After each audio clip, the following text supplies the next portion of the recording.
آج کل ایک نئی تحریک چل رہی، ویڈیو بھی چل رہا ہے کہ ان سے روافض سے ہمارا ایمان میں ہم ایک ہیں اور توحید میں ایک ہیں، رسالت میں ایک ہیں، آخرت میں ایک ہیں، صرف صحابہ ہی میں تو تھوڑا اختلاف ہے۔ ہم یہ کہتے ہیں یہی تو سب کچھ ہے، یہی تو بنیاد ہے، یہی تو معیار ہے۔ اگر صحابہ کو نہیں مانو گے تو تمہارا ایمان بھی نہیں ہوگا، اس لیے کہ جو لوگ صحابہ کو نہیں مانتے ہیں وہ توحید بھی نہیں ان کا۔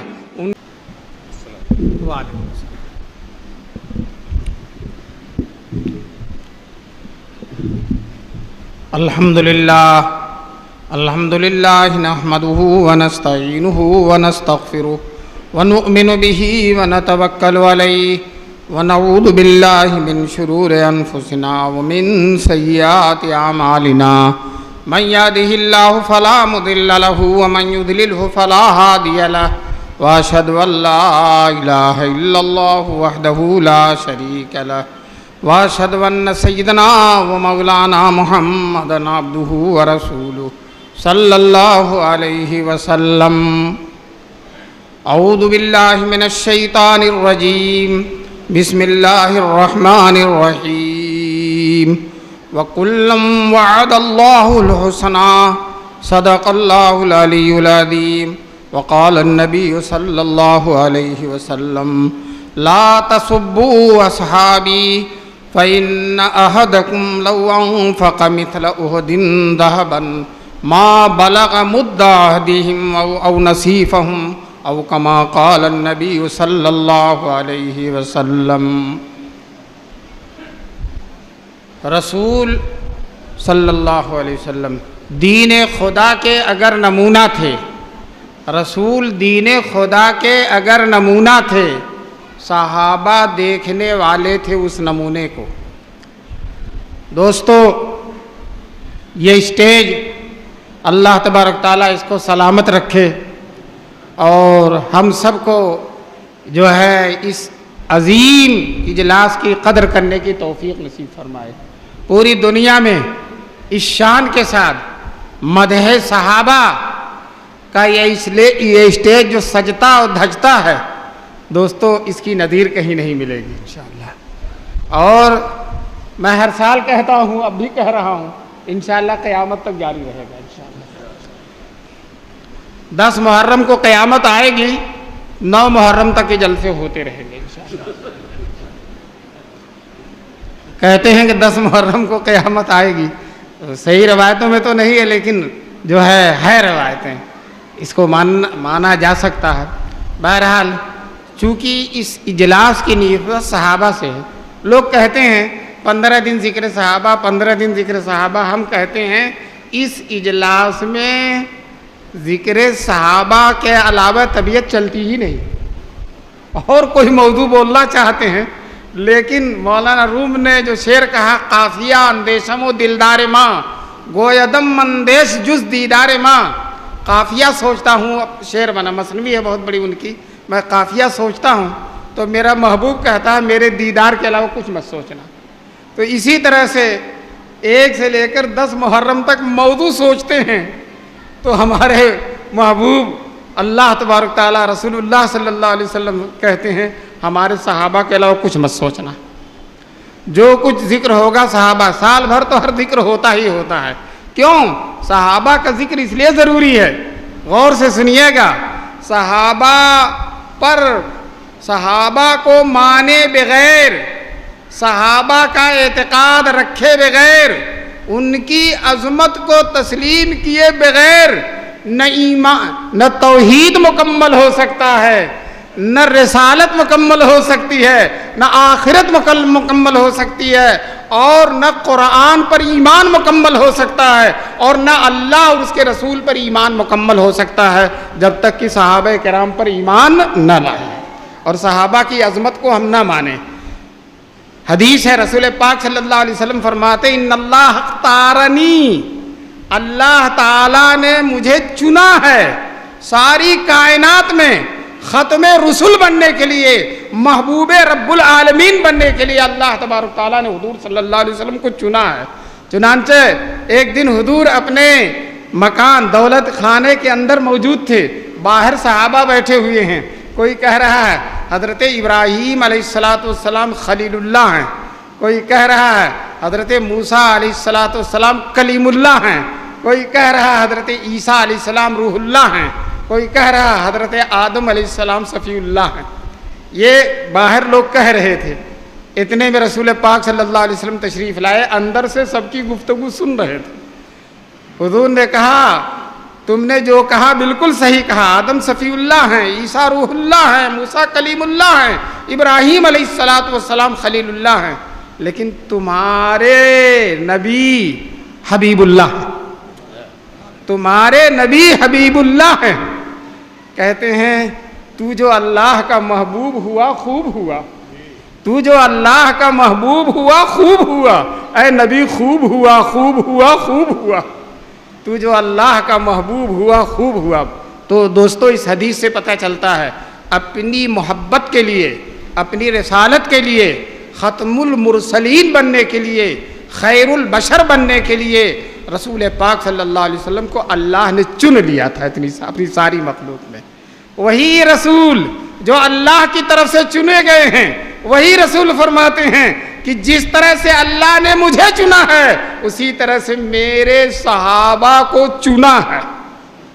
جیسے قرآن میں 6666 آیتیں، ہر ایک پر ایمان لانا ضروری ہے، ہر آیت پر ایک نقطے پر ایمان نہیں لایا تو وہ مومن نہیں کہا جائے گا۔ پورا قرآن مانتا اور کہتا صرف میں قل اعوذ برب الناس اتنا نہیں مانوں گا، وہ مومن نہیں رہے گا۔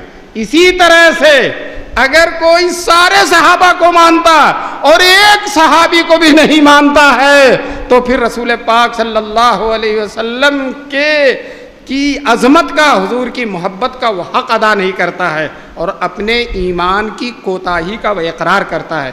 ایک صحابی کو بھی نہ مانے، چاہے کوئی بھی صحابی ہو، ہر صحابی کو ماننا، جس طرح سے ہر آیت کو ماننا ضروری ہے اسی طرح سے ہر صحابی کا ماننا ضروری ہے۔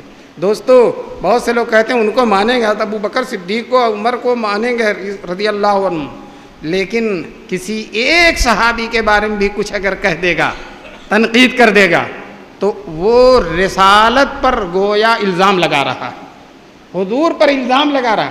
میرے شاگرد ہیں کچھ لوگ اور میں نے ناز کیا ہے ان پر کہ یہ میرے تربیت یافتہ، میں نے ان کو پڑھایا ہے، میں نے ان کی تربیت کیا اور میری شاگردی کے لیے چن لیے گئے تھے۔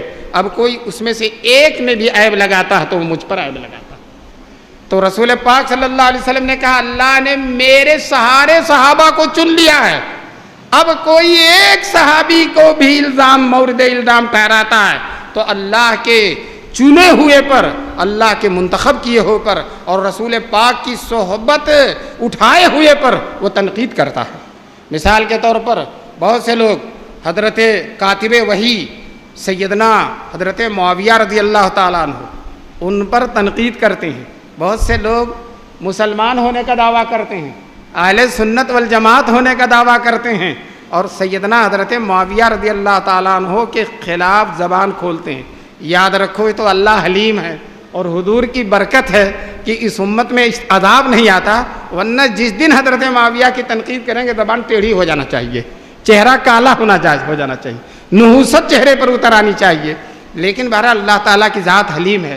حضرت معاویہ وہ صحابی ہیں، میں آپ سے بتا دوں ایک دن ایک پہلوان آ گیا، مجمع میں اگر کوئی پہلوان ہو تو معاف کرے گا، پہلوان تو ہوتے ہیں لیکن عقل جیسی چاہیے نہیں ہوتی۔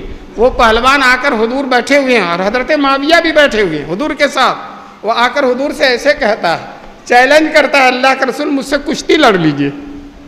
اب وہ حضور صلی اللہ علیہ وسلم شرم و حیا کے مجسم ہیں، رسول پاک صلی اللہ علیہ وسلم سر نہیں اٹھا رہے ہیں، اس کی طرف دیکھ نہیں رہے ہیں، دوبارہ کہتا مجھ سے کشتی لڑ لیجئے۔ جب تیسری دفعہ کہا تو حضرت سیدنا معاویہ رضی اللہ تعالیٰ عنہ کھڑے ہو گئے اور کہنے لگے اللہ کے دشمن پہلے مجھ سے لڑ لے، اللہ کے دشمن پہلے مجھ سے لڑ لے۔ اب وہ پہلوان ہکا بکا ہو گیا اور رفو چکر ہو گیا، روانہ ہو گیا۔ کیوں؟ یہ سارے بیوقوف حضرت معاویہ سے ڈرتے بہت ہیں، یہ جو لوگ بھی بیوقوف ہیں وہ سب حضرت معاویہ سے ڈرتے بہت ہیں۔ بہرحال حضور اتنا خوش ہو گئے کہ حضور نے کہا اے معاویہ اللہ تجھے کبھی مغلوب نہ کرے. کتنی جامع دعا ہے. اے اللہ تجھے، اے معاویہ اللہ تجھے کبھی مغلوب نہ کرے. دوستو حضور کی دعا نہ لگے، یہ لگ گئی. اور علماء کرام کہتے ہیں جنگ جمل اور جنگ صفین جس میں حضرت معاویہ حضرت علی میں جنگ ہوئی، چاہے حق پر کوئی ہو، صحیح دونوں تھے. چاہے حق پر دونوں ہو، کوئی ایک ہو، لیکن صحیح دونوں تھے. یہ ایسی لڑائیاں ہیں کہ جس میں دونوں طرف کی جنت میں جائیں گے. حضرت مجدد الفسانی رحمۃ اللہ علیہ کہتے ہیں آدھے صحابہ ادھر تھے اور آدھے صحابہ ادھر تھے، اور کوئی صحابی جہنمی نہیں ہو سکتا. تو دوستو یہ بھی جنتی اور یہ بھی جنتی. ابو ہریرہ رضی اللہ تعالیٰ عنہ وہ ذرا لڑنے اڑنے میں کم دلچسپی رکھتے تھے، تو وہ ایک ٹیلے پہ بیٹھ جاتے تھے جہاں سے راستہ جاتا تھا. تو کوئی جاتا تھا تو کہتے تھے چاہے ادھر سے جا کے لڑو چاہے ادھر سے جا کے لڑو، دونوں طرف مرو گے تو شہید ہی ہوگے، جنت ہی میں جاؤ گے، چاہے ادھر سے لڑو چاہے ادھر سے لڑو. تو وہ جو ہے خود جو ہے حضرت ابو ہریرہ کھانے کا وقت ہوتا تھا حضرت معاویہ کہیں جا کے بیٹھ جاتے تھے، نماز کا وقت ہوتا حضرت علی کے لشکر میں آ جاتے تھے. کسی نے کہا حضرت دونوں میں جا رہے ہیں، کہ دونوں اچھے ہیں، ذرا یہاں حضرت معاویہ کے یہاں کھانا ذرا اچھا ہوتا ہے تو کھانے میں یہاں شریک ہو جاتا ہوں، وہاں نماز ذرا اچھی ہوتی تو وہاں نماز میں شریک ہو جاتا ہوں، تو دونوں میں شریک ہو جاتا ہوں. دوستو جو ہے دونوں حق پر ہیں، ہم کو دونوں کا احترام کرنا. باپ اور چچا لڑیں تو ہم کو اس بیچ میں پڑھنے کی ضرورت نہیں ہے.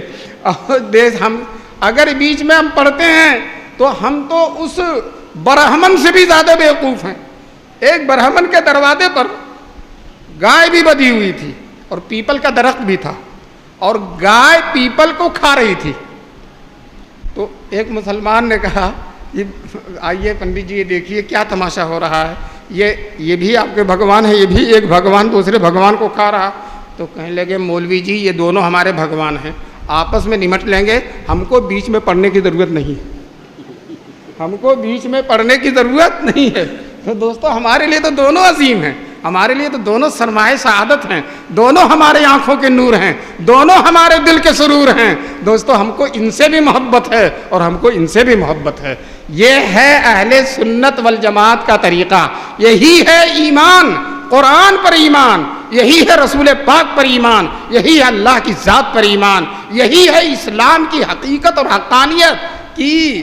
جو لوگ اسلام پر ہیں ہم ان کو اسلام پر سمجھیں، جو محبوب ہیں ہم ان کو محبوب سمجھیں. ایک دفعہ رسول پاک صلی اللہ علیہ وسلم اونٹ پر بیٹھے جا رہے تھے اور پیچھے حضرت معاویہ بیٹھے ہوئے تھے.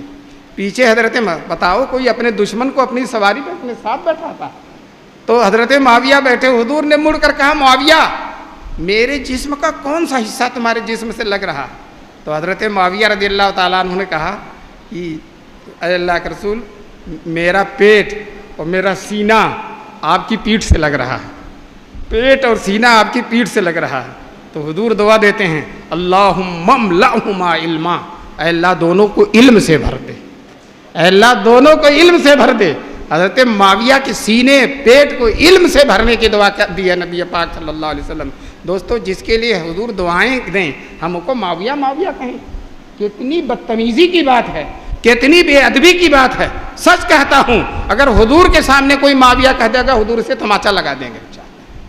یہ بڑے عزیز ہیں، بڑے پیارے ہیں. حضور نے ان کے علم کے لیے دعا کیا، ان کے تقوی کے لیے دعا کیا، ان کے غلبے کے لیے دعا کیا ہے. اور کبھی بھی کوئی رائے و مشورہ ہوتا تھا تو حضور جس طرح سے اور کو بلاتے تھے حضرت معاویہ کو بھی بلاتے تھے. اور حضرت عمر نے اپنی خلافت کے زمانے میں حضرت معاویہ کے بارے میں کہا یہ شان و شوکت کے اعتبار سے مسلمانوں کے کسرا، شان و شوکت کے اعتبار سے مسلمانوں کی کسرا ہیں. بہرحال ہم کو تو ایک ایک صحابی پر ایمان لانا ہے. سن لو کوئی ایک صحابی پر بھی ایمان لا، اور وہ فرقہ خدا جانے کائنات میں اس کا کیا مقام ہوگا، میں اسی مقام کی صراحت نہیں کرتا آپ سے. وہ فرقہ جو سارے صحابہ کو نہیں مانتا، کہتا حضور کے بعد سب کے سب مرتد ہو گئے تھے، تین چار کے علاوہ سب کے سب مرتد ہو گئے تھے. اس میں خلفائے راشدین بھی ہیں, اور اس میں عشرہ مبشرہ بھی ہیں, اس میں بدریین بھی ہیں, احدیین بھی ہیں, اور اصحاب بیعت رضوان بھی ہیں, جن کے لیے اللہ تعالیٰ نے اپنے رضا اور رضوان کی بشارت دے دی ہے. اور حضور نے فرمایا ہے صلح حدیبیہ میں جتنے مسلمان شریک ہیں سب کے سب جنت میں جائیں گے, سب کے سب جنت میں جائیں گے. تو ادھر تو حضور کہیں جنت میں جائیں, نہیں جائیں, جنت میں جائیں گے, اور ادھر یہ دشمنان دین یہ کہتے ہیں یہ مسلمان ہی نہیں ہے. بتاؤ مسلمان نہیں ہوگا تو جنت میں جائے گا؟ نہیں جا سکتا. تو آج کی میری تقریر کا موضوع یہی ہے, جو صحابہ پر ایمان نہیں لائے گا وہ قرآن پر بھی ایمان نہیں لائے گا. کیوں؟ صحابہ صرف یہی نہیں کہ قرآن کے ناقل ہیں, غور سے سنیے گا, صحابہ صرف یہی نہیں کہ قرآن کے ناقل ہیں, ہم تک قرآن انہوں ہی نے پہنچایا ہے. اگر صحابہ نہ ہوتے تو ہم کو قرآن نہیں ملتا.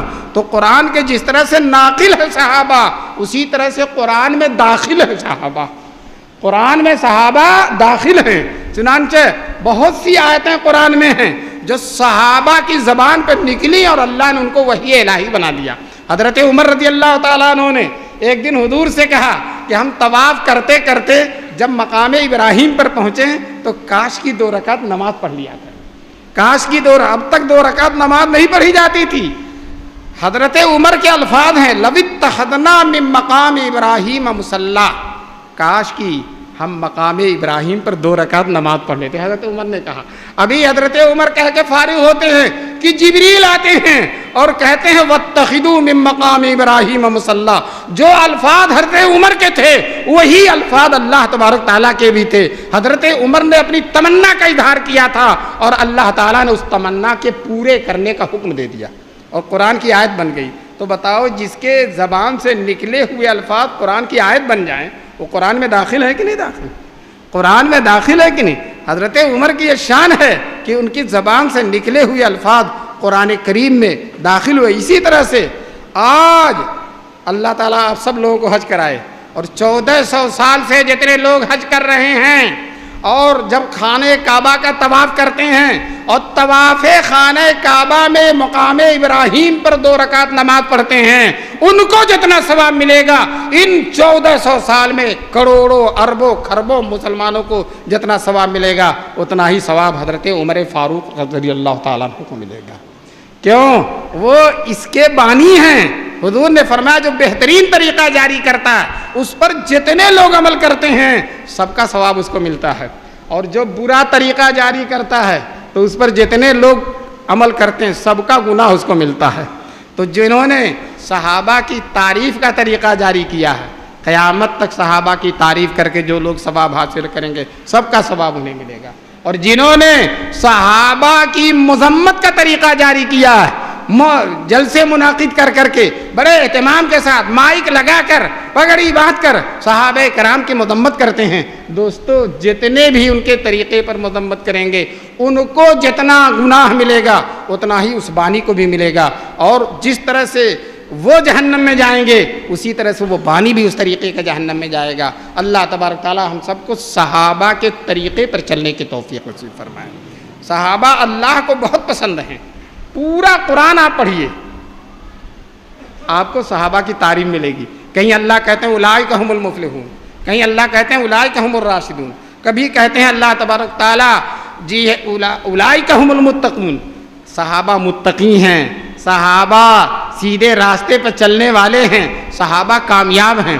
دوستو مدح صحابہ پورے قرآن میں, مدح صحابہ پورے قرآن میں, اور قدح صحابہ امام باڑے میں. مدح صحابہ قرآن میں اور صحابہ کی مذمت قدح صحابہ. میں ایک جگہ گیا, چھوٹا بچہ نعرہ لگ رہا, اچھا لگ رہا تھا, مدح صحابہ زندہ باد, مدح صحابہ زندہ باد, قدح صحابہ مرد آباد. میں یہی نہیں کہوں گا قدح صحابہ جہنم آباد, مدح صحابہ جنت آباد. صحابہ کی مدح کریں گے انشاءاللہ جنت میں مقام ملے گا, اور صحابہ کی جو قدح کرتے ہیں اور ان کے رتبے اور مرتبے کو گھٹاتے ہیں ان کو اللہ کے ہاں کوئی مقام نہیں ہے. جنت ان کو قبول کرنے کے لیے تیار ہی نہیں ہوگی. جنت تو حضرت عمر کے لیے ہے, جنت تو صحابہ کے لیے ہے. جب رسول پاک صلی اللہ علیہ وسلم معراج میں تشریف لے گئے اور اللہ سے ملاقات ہوئی، نماز کی سوغات اور تحفہ لے کر آئے. جب حضور جانے لگے، واپس آنے لگے، تو اللہ نے کہا میرے محبوب میری جنت میری جہنم کو دیکھ لیجئے، جنت کو بھی دیکھ لیجیے، جس جنت میں آپ کی وجہ سے بے شمار عرب لوگ جنت میں جائیں گے، اس جنت کو دیکھ لیجئے، اور جس کی وجہ اور جس جہنم کو آپ بچانے کے لیے جس جہنم سے دنیا میں گئے ہیں اس جہنم کو بھی دیکھ لیجئے. حضور نے جو جہنم کو جھانک کر باہر سے دیکھ لیا اور کہا اللہ میری امت کا کوئی آدمی نہ جائے. دوستو جہنم میں نہ جانے کے لیے حضور کا امت بننا پڑے گا، حضور کا امت بننا پڑے گا، تب جنت جہنم سے نجات ملے گی. اور جو لوگ حضور کے امت میں داخل ہی نہیں ہیں، حضور کے قرآن کو نہیں مانتے، حضور کے صحابہ کو نہیں مانتے، حضور کی باتوں کو نہیں مانتے، حضور کی سیرت کو نہیں مانتے، حضور کے طرز زندگی کو نہیں مانتے، حضور کے نقش قدم کو نہیں مانتے، دوستو ان کو جہنم میں جانے سے کوئی طاقت روک نہیں سکتی. اللہ تعالی ہم سب کو صحابہ کی سچی محبت نصیب فرمائے. اور یاد رکھو صحابہ کی سچی محبت ہوگی تو پورا ایمان مکمل ہو جائے گا، نماز صحیح ہو جائے گی، روزہ صحیح ہو جائے گا، حج تک صحیح ہو جائے گا، زکوٰۃ. صحابہ کی نمازوں کا اللہ نے حوالہ دیا. اگر کوئی بہت بڑا مصنف کسی کی بات کا حوالہ دے دیتا ہے تو اپنی خوبی قسمت پر ناز کرتا ہے. اپنی خوبی قسمت پر کیوں نہ ناز کرے؟ نگاہ یار جسے آشنائے راز کرے. دوستو اللہ نے صحابہ کی نمازوں کا قرآن میں تذکرہ کیا، قرآن میں تعریف کی ہے. تراہم رکعن سجدا، اے مخاطب، اے دیکھنے والے، تم صحابہ کو رکوع کرتے ہوئے اور سجدہ کرتے ہوئے دیکھو گے. سیماہم فی وجوہہم من اثر السجود، ہم کسی کے حسن و جمال کی تعریف کرتے ہیں، کسی کے چہرے کی رونق و تابانی کی تعریف کرتے ہیں. یہاں اللہ تعالیٰ صحابہ کے چہرے کی رونق و تابانی کی تعریف کر رہا. اللہ تعالیٰ ہمیں صحابہ دکھا دے. انشاءاللہ میدان محشر میں آپ صحابہ کو دیکھیں گے، ایسے چمکتے ہوئے چہرے، ایسے چمکتے ہوئے چہرے کہ جو ہے دیکھتے ہی رہ جائیں گے، مبہوت ہی ہو جائیں. اللہ قرآن میں کہتا سیماہم فی وجوہہم من اثر السجود، ان کی چمک دمک، ان کی علامت ان کے چہرے میں ہے سجدوں کی وجہ سے. تو ان کے رکوع کی تعریف کر رہے ہیں اللہ، ان کے سجدوں کی تعریف کر رہے ہیں اللہ، اور ان کے رکوع اور سجدے کی وجہ سے چہرے پر جو چمک ہے اس چمک کی بھی تعریف کر رہے ہیں. دوستو صحابہ کے چہرے میں چمک ہے، اور صحابہ کو جو نہیں مانتا اس کا چہرہ لکھنؤ میں آپ دیکھ لیجئے. صحابہ کو جو نہیں مانتا اس کا چہرہ لکھنؤ میں آپ دیکھ لیجئے. صحابہ کے مانے بغیر نہ دل بن سکتا ہے، نہ چہرہ بن سکتا ہے، نہ ایمان بن سکتا ہے. دل بھی اسی کا روشن ہوگا جو صحابہ کو مانے گا. دوستو حضرت عبداللہ ابن مسعود جو صحابی ہیں وہ خود صحابہ کی تعریف کرتے ہیں کہ کانو افضل هذه الامہ، صحابہ اس امت میں سب سے افضل تھے. ایک صحابی کہہ رہا صحابہ اس امت میں سب سے افضل تھے. وَأَبَرَّهَا قُلُوبًا، اور ان کے دل سب سے اچھے تھے. دوستو اصل دل ہی کا اچھا ہونا ہے. اگر دل اچھا ہے تو سب کچھ اچھا ہے، اور دل خراب ہو تو سب کچھ خراب ہے. آدمی کے پاس بہت ساری دولت ہے، بہت سارا خزانہ، اقتدار ہے، جائیداد ہے، سب کچھ ہے، لیکن دل روشن نہیں ہے تو دوستو اس کے پاس کچھ بھی نہیں ہے. اور صحابہ کے پاس کچھ بھی نہیں ہے. جھوپڑے ہیں، پھوس اور گھاس کے مکان ہیں، پھٹے پرانے کپڑے ہیں، پیوند لگے ہوئے کپڑے ہیں دوستو، لیکن ان کے دل بہت روشن ہیں، ان کے دل بہت چمکدار، بڑے رخشندہ درخشندہ تابندہ دل ہے ان کے، اور ان کے دل کی چمک اور روشنی کی تعریف کر رہے ہیں.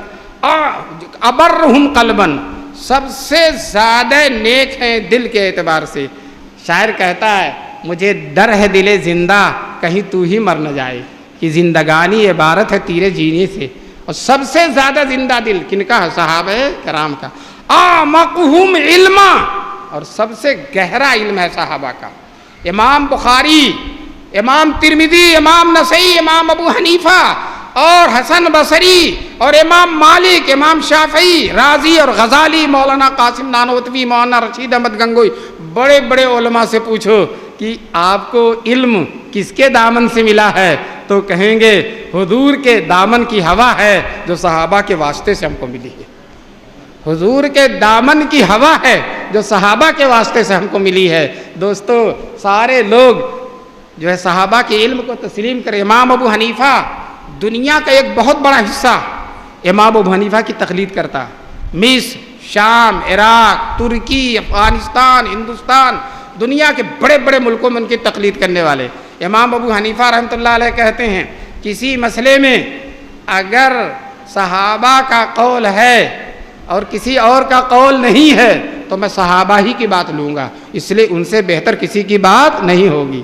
اور اگر اختلاف ہے، کوئی صحابہ کچھ کہہ رہا، کوئی صحابی کچھ کہہ رہا ہے، تو میں انہی دونوں میں سے کسی ایک کی بات لوں گا۔ اگر آپس میں ان کے باہر نہیں جاؤں، انہی کی بات لوں گا۔ اور اگر صحابہ میں وہ بات نہیں ملے گی، بعد کے لوگ جو تابعی ہیں ان سے وہ بات ملی، تو میرے لیے ان کی بات کا ماننا کوئی ضروری نہیں ہے۔ کیوں؟ ہم رجال ونحن رجال، وہ بھی انسان ہیں اور ہم بھی انسان ہیں۔ اور صحابہ کرام انسانیت کے ساتھ ساتھ بہت کچھ ہیں، صرف انسانیت نہیں، انسانیت کے ساتھ صحبت رسول کا تمغہ ان کو ملا ہوا ہے، صحبت رسول کا طغرائے امتیاز ان کو ملا ہوا ہے، جس کی کوئی چیز، جس کا کوئی مقابلہ ہو ہی نہیں سکتا۔ تو دیکھیے امام ابو حنیفہ بھی سب سے زیادہ گہرا علم کس کو جانتے ہیں؟ صحابہ کرام کو۔ تو آج کل ایک نئی تحریک چل رہی، ویڈیو بھی چل رہا ہے کہ ان سے روافض سے ہمارا ایمان میں ہم ایک ہیں، اور توحید میں ایک ہیں، رسالت میں ایک ہیں، آخرت میں ایک ہیں، صرف صحابہ ہی میں تو تھوڑا اختلاف ہے۔ ہم یہ کہتے ہیں یہی تو سب کچھ ہے، یہی تو بنیاد ہے، یہی تو معیار ہے۔ اگر صحابہ کو نہیں مانو گے تو تمہارا ایمان بھی نہیں ہوگا، اس لیے کہ جو لوگ صحابہ کو نہیں مانتے ہیں وہ توحید بھی نہیں ان کا توحید تو اتنا ہے، کہتے ہیں اللہ بھول جاتا ہے، بدا اللہ بھول جاتا ہے۔ بتاؤ جو اللہ کو بھولنا مانے، جبکہ اللہ تبارک تعالیٰ کہتے ہیں کہ اللہ تبارک تعالیٰ کے علم میں ساری کائنات ہے، ایک ایک ذرہ ہے، اور دنیا شروع ہونے سے لے کر دنیا کے آخر تک ایک ایک چیز، ایک ایک ذرہ اللہ کے علم میں ہے۔ یہ ہے توحید۔ اور اگر کچھ لوگ کہتے ہیں اللہ بھول جاتا ہے، اللہ بھول جاتا ہے، تو آپ اس کے ایمان کو بھول جائیے۔ اگر وہ کہتا ہے کہ اللہ بھول جاتا ہے تو آپ اس کے ایمان کو بھول جائیے۔ دوستو یاد رکھو، صحابہ کا ماننا ضروری ہے ایمان۔ اللہ نے قرآن میں کہا فَإِنْ آمَنُوا بِمِثْلِ مَا آمَنْتُمْ بِهِ، اگر صحابہ جیسا ایمان لاؤ گے تبھی ہدایت پا سکتے ہو، اور صحابہ جیسا ایمان نہیں لاؤ گے تو ایمان ہی نہیں ہے، اس لیے ہدایت ہی نہیں ہے۔ تو بتاؤ صحابہ کے مانے بغیر، صحابہ کے نقش قدم پر چلے بغیر، صحابہ جیسا ایمان لائے بغیر کوئی توحید کا ماننے والا ہو سکتا ہے؟ توحید کو ماننا ہے تو صحابہ کو مانو، رسالت کو ماننا ہے تو صحابہ کو مانو، آخرت کو بھی ماننا ہے تو صحابہ کو مانو۔ جو صحابہ کو نہیں مانے گا وہ ان تینوں چیزوں کو نہیں مانے گا، میں قطعی طور پہ کہہ سکتا ہوں، گارنٹی کے ساتھ کہہ سکتا ہوں، اس لیے کہ رسول کی رسالت اور رسالت کے ساری ادائیں، سارے احکام، حضور کی 23 سال کی نبوت کی زندگی کی ایک ایک ادا ہم تک پہنچی ہے کس کے واسطے سے؟ بولیے صحابہ کرام کے واسطے سے۔ اگر صحابہ کو ہٹا دیا جائے تو حضور کا کچھ ہم کو علم ہی نہیں ہوگا۔ یہ تو صحابہ کی برکت ہے کہ پھیل گیا، اب ہم کو معلوم ہوتا کہ ہمیں ہی معلوم ہے، لیکن یاد رکھو غور کرو گے تو صحابہ ہی کی وجہ سے معلوم ہے۔ اگر صحابہ بیچ میں نہ ہوتے تو یہ معلوم ہی نہیں ہوتا۔ قرآن حضور لکھنؤ بھجوا دیا تھا، حضور نے لکھنؤ میں قرآن حضور نے بھجوا دیا تھا، یا کس کو دے دیا تھا؟ صحابہ کو، اور صحابہ کے ذریعے سے واسطہ در واسطہ قرآن لکھنؤ میں پہنچ گیا، پوری دنیا میں پہنچ گیا۔ کہتے ہیں سلام اس پر کہ جس کے شیر دل قدسی سفیروں نے، سلام اس پر کہ جس کے شیر دل قدسی سفیروں نے جہاں کی وسعتوں میں دعوت اسلام پھیلائی۔ یہ صحابہ ہی کی شان ہے، ایک ایک صحابی۔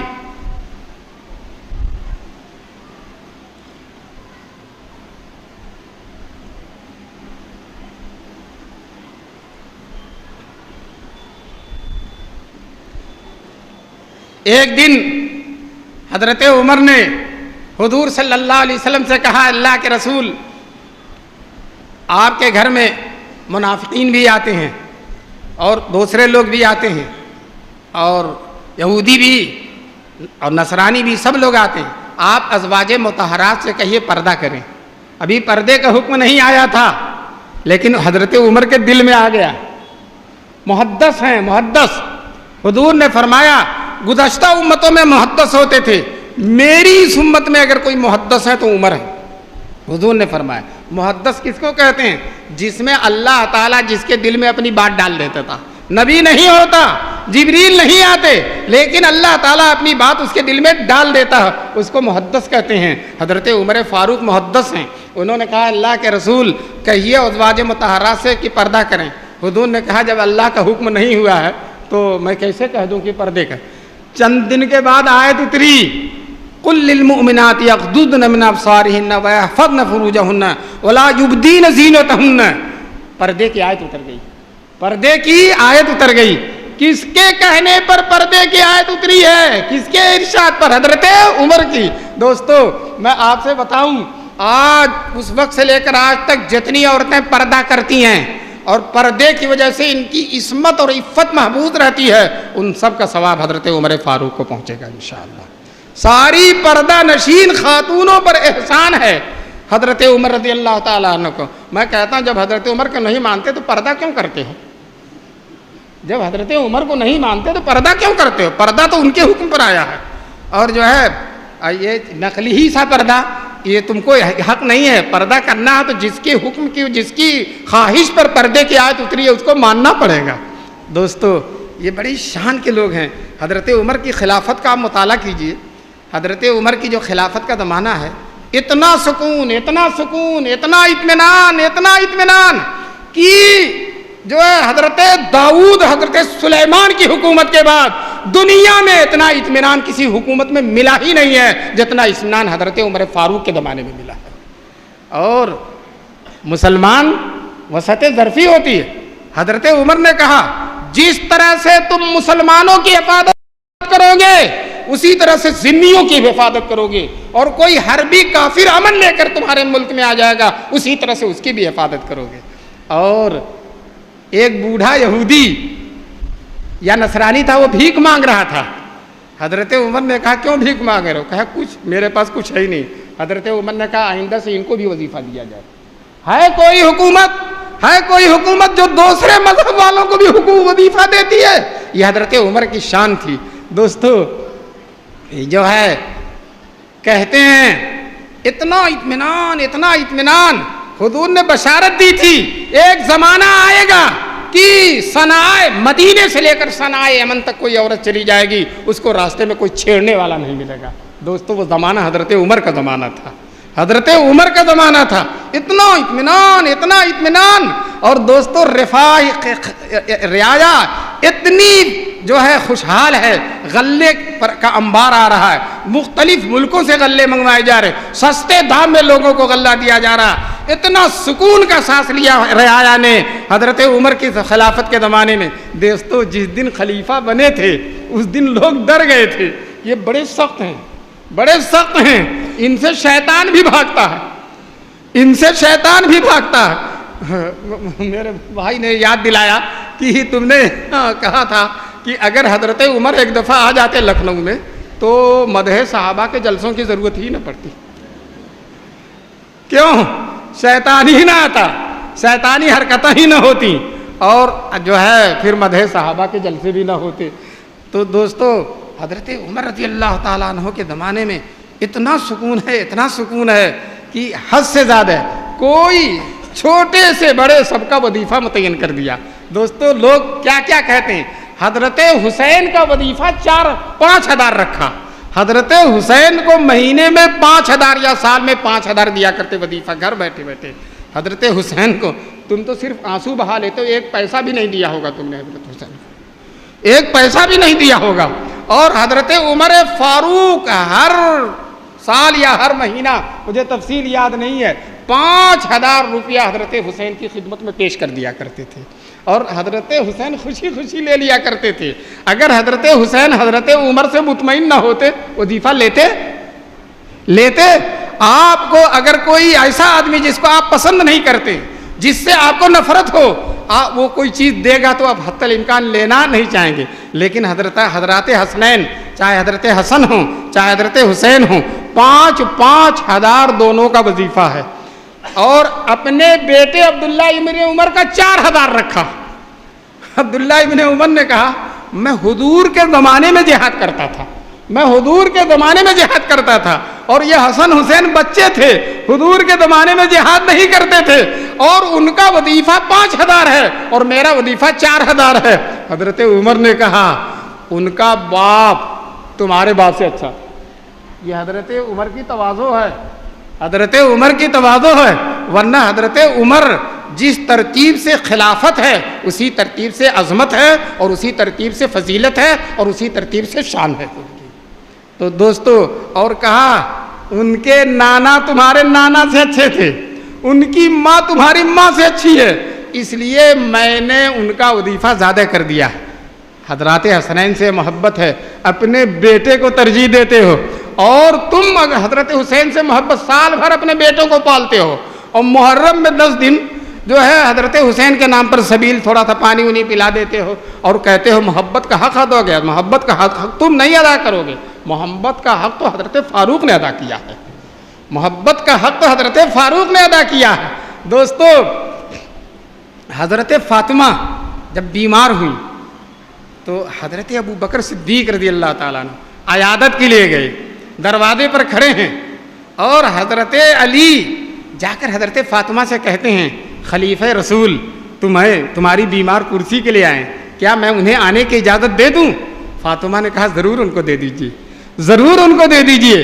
تو دوستو, جن کو فاطمہ اپنے گھر میں آنے کی اجازت دے رہے ہیں, شوق سے اجازت دے رہی ہیں, اگر تم کو حضرت فاطمہ سے محبت ہے تو ان سے بھی محبت ہوگی جن سے حضرت فاطمہ محبت کرتی ہے, حضرت ابو بکر صدیق سے بھی ہوگی. بہرحال صحابہ کرام کے بغیر میں صاف صاف کہتا ہوں نہ توحید مکمل, نہ رسالت مکمل, نہ آخرت مکمل ہے. اور جب توحید اور رسالت نہیں ہے تو اس کا ایمان میں کوئی حصہ نہیں ہے. ہم کو اس سے صلح کا کوئی حق نہیں ہے. دوستو, آج دنیا میں جو حالات آ رہے ہیں ان حالات سے لوگ بڑا دھوکہ کھا رہے ہیں. حالات جو ہیں ان حالات سے دھوکہ نہیں کھانا چاہیے. بہرحال اگر جو ہے کوئی کچھ بھی ہو جائے, جب تک صحابہ سے نہیں محبت کرے گا تب تک وہ ہمارا ہو نہیں سکتا, ہمارا ہو ہی نہیں سکتا. ہمارا ہونے کے لیے صحابہ سے محبت ہونی ضروری ہے. ہم اسی کے لیے دعا کریں گے جو صحابہ سے محبت کرتا ہے. اگر تم چاہتے ہو توحید تمہارا مکمل ہو جائے, رسالت مکمل ہو جائے, آخرت مکمل ہو جائے, تو ہم تم سے کہتے ہیں مکمل صحابہ سے محبت مکمل ہو جائے. سارے صحابہ سے محبت مکمل ہوگی تبھی یہ چیز مکمل. صحابہ کے بغیر ہو ہی نہیں سکتا. میں نہیں کہہ رہا ہوں, اللہ قرآن میں کہہ رہا ہے جو ہے فَإِنْ آمَنُوا بِمِثْلِ مَا آمَنْتُمْ بِهِ, صحابہ جیسا ایمان لاؤ گے تو تمہارا ایمان مکمل ہوگا, ورنہ تمہارا ایمان مکمل نہیں ہوگا. دوستو, صحابہ کی شان. ایک دن حضرت ابو بکر, حضرت عمر حضور کی خدمت میں آئے ہیں, حضور کی مجلس میں. ابھی مولانا عبد الباری صاحب دامت برکاتہم اللہ تعالیٰ, یہ حضرت مولانا عبد العلیم صاحب اللہ تعالیٰ ان کی قبر کو نور سے بھر دے, ان کے جانشین ہیں, ان کے نقش قدم پر چل رہے ہیں, اور ان کے بھائی ان کے لاڈلے بھائی ہیں, ان کے بھائی ان کے لاڈلے بھائی ہیں. جس طرح سے حضرت عمر حضور کی زندگی میں حضور کی برکت سے دعا مانگتے تھے, تو اسی طرح سے جب حضور نہیں ہیں تو حضور کے چچا کی برکت سے, حضور کے چچا کی برکت سے حضرت عمر دعا مانگ رہے ہیں, حضرت عباس کی برکت سے. تو یہ مولانا نہیں ہیں لیکن ان کے جانشین, ان کے رفقا, ان کے بھائی, ان کے بیٹے, ان کے نور نظر یہ موجود ہیں. انشاءاللہ ان کے طریقے کو یہ لوگ جاری رکھیں گے انشاءاللہ.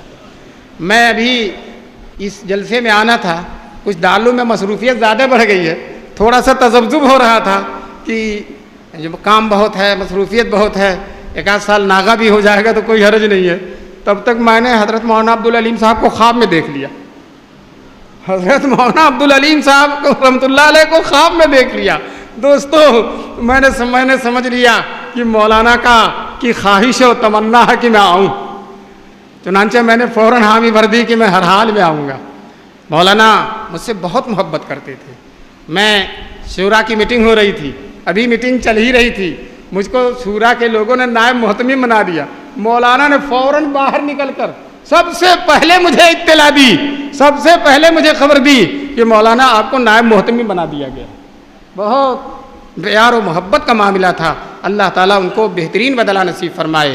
اور انہوں نے اپنے اسلاف و اکابر کی روایات کو باقی رکھا, تازہ دم کیا. انشاءاللہ ان کے اخلاق بھی محنت ہے, مشقت ہے. ایک دن جلسہ کرو, کر کے دیکھو, حالت خراب ہو جاتی ہے. اس مقرر کا نخرا, اس مقرر کا نخرا, اس کی برداشت کرنا. اور یہاں 15 دن جلسے کرنا آسان نہیں ہے. یہ انہی لوگوں کے جگر گردے کی بات ہے. اور سب سے بڑی بات یہ ہے کہ صحابہ کا فیض ہے اس میں صحابہ کا فیض ہے. چنانچہ کہتے ہیں شب فراق ہے اور نیند آئی جاتی ہے. شب فراق ہے اور نیند آئی جاتی ہے. کچھ اس میں ان کی توجہ سی پائی جاتی ہے. تو یہ صحابہ کی توجہ ہے, صحابہ کی روحیں یہاں موجود ہیں. کہ ایک صاحب دیوبند گئے تھے تو انہوں نے شعر کہا تھا دارالعلوم کے درس حدیث وغیرہ دیکھ کر, روح ابو حنیفہ یہیں آس پاس ہے. دارالعلوم دیوبند کے بارے میں کہا روح ابو حنیفہ یہیں آس پاس ہے. میں نے ان سے معذرت کے ساتھ کہا روح سرور کونین یہیں آس پاس ہے. روح ابو حنیفہ ہی نہیں, روح سرور کونین یہیں آس پاس ہے.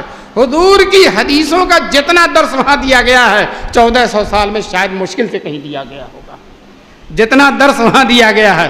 دوستو یہ حضرات, بریلوی حضرات جو علماء, میں نام نہیں لینا چاہتا تھا لیکن نام لیے بغیر سمجھیں گے بھی نہیں, اور میں ان کی تنقید نہیں کر رہا ہوں اس لیے نام میں نے لے لیا. تو اس میں سے کچھ لوگ چھپ کے گئے تھے دارالعلوم دیکھنے. تو جب دارالعلوم کو دیکھا اور حدیث ہو رہی ہے اور جہاں قال رسول اللہ صلی اللہ علیہ وسلم پورا دارالحدیث جو ہے درود کے نغموں سے گونج جاتا ہے, تو کہتے ہیں آپس میں ارے صاحب یہ سب تو بہت کچھ ہیں, یہ سب تو بہت کچھ ہیں. دوستو تنہائی میں کہہ رہے تھے, دھیرے سے کہہ رہے تھے, لیکن ہمارے طلبہ پیچھے پیچھے لگ رہے تھے کہ یہ بات کرتے کیا ہیں, تو انہوں نے بھی سن لیا. تو دارالعلوم ایک ایسی چیز ہے کہ جس میں رسول اللہ کی بھی توجہ ہے اور ابو حنیفہ کی بھی توجہ ہے. دوستو اسی طرح سے آپ کا یہ اجلاس, یہ اس حال میں عبد الشکور حال میں جو اجلاس ہو رہا ہے, اس کی طرف روح صحابہ متوجہ ہے. انشاءاللہ روح صحابہ متوجہ ہے. اور یقین کریے ہم اب اور کسی جلسے میں جاتے ہیں لوگوں کو سوچتے ہیں کچھ فائدہ ہو جائے گا, اور یہاں آتے ہیں تو سوچتے ہیں اپنا کچھ فائدہ ہو جائے گا, اپنا ایمان تازہ ہو جائے گا. چنانچہ حضور صلی اللہ علیہ وسلم نے ایک حدیث میں, مشکات شریف کے آخری صفحے پر حدیث ہے, حضور صلی اللہ علیہ وسلم نے صحابہ سے پوچھا سب سے مضبوط کس کا ایمان ہے؟ تو صحابہ نے کہا اللہ کے رسول نبیوں کا ایمان ہے. تو کہا نبیوں کا ایمان کیوں نہیں مضبوط ہوگا؟ ان پر اللہ کی وحی آتی ہے, براہ راست اللہ کا کلام, اور نام لو. تو صحابہ نے کہا سب سے مضبوط ایمان فرشتوں کا ہے. تو اللہ تعالیٰ نے کہا فرشتوں کا ایمان کیوں نہیں مضبوط ہوگا؟ اور رات دن اللہ کی خدمت میں رہتے ہیں, عرش الہی کی تجلیات میں برستی رہتی ہیں, ان کا ایمان کیوں نہیں مضبوط ہوگا؟ اور نام لو. تو صحابہ نے تکلف نہیں کیا, کہا اللہ کے رسول ہمارا ایمان, ہمارا ایمان. تو حضور نے کہا تمہارا ایمان کیوں نہیں مضبوط ہوگا؟ حضور نے انکار نہیں کیا بلکہ تصدیق کی, تمہارا ایمان کیوں نہیں مضبوط ہوگا؟ تم میرے ساتھ رہتے ہو, میرے ساتھ نماز پڑھتے ہو, میرے روئے زیبا کی زیارت کرتے ہو, مجھ سے مصافحہ کرتے ہو, نماز میں میرے ساتھ رہتے ہو, دعاؤں میں میرے ساتھ رہتے ہو, جہاد میں میرے ساتھ رہتے ہو, سفر میں میرے ساتھ رہتے ہو, رات کی خلوتوں میں میرے ساتھ رہتے ہو, دن کی جلوتوں میں میرے ساتھ رہتے ہو, رات دن میرے معجزے دیکھتے ہو, تو تمہارا ایمان کیوں نہیں مضبوط ہوگا؟ اور نام لو. تو صحابہ چپ ہو گئے, کہنے اللہ اور اس کے رسول جانے. حضور صلی اللہ علیہ وسلم نے کہا ان کا ایمان سب سے زیادہ حیرت انگیز ہے جو میرے بعد آئیں گے, جو میرے بعد آئیں گے, جنہوں نے مجھ کو نہیں دیکھا ہے لیکن مجھ پر ایمان لائیں گے, اور اتنا مضبوط ایمان لائیں گے کہ کہیں گے زبان حال سے جو جان دے دو تو جان مانگو تو جان دے دیں, جو مال مانگو تو مال دے دیں, مگر یہ ہم سے نہ ہو سکے گا نبی کا جاہو جلال دے دیں. دوستو یہ ہمارے ہی یہ ہم ہیں, ہمیں بڑی خوشی ہے, بڑا فخر ہے کہ اللہ تعالیٰ نے, اللہ کے رسول نے ہمارے ایمان کو بہت حیرت انگیز ایمان کہا, اور ہمارے ایمان کی عظمت جو ہے اس میں بہت بڑا حصہ مدح صحابہ کا ہے. ہمارے اس ایمان کی عظمت میں بہت بڑا حصہ کس کا ہے؟ بولو مدح صحابہ کا. ہم انشاءاللہ پوری زندگی مدح صحابہ کرتے رہیں گے اور اپنے ایمان کو زندہ کرتے رہیں گے. اب میں وہ نعرہ لگا کر اپنی بات کو ختم کرتا ہوں, مدح صحابہ زندہ باد, مدح صحابہ زندہ, کہیے آپ لوگ مدح صحابہ زندہ باد, قدح صحابہ مرد آباد, قد ہے صحابہ مرد آباد، قد ہے صحابہ مرد آباد، قد ہے صحابہ جہنم آباد۔ وآخر دعوانا ان الحمد للہ رب العالمین۔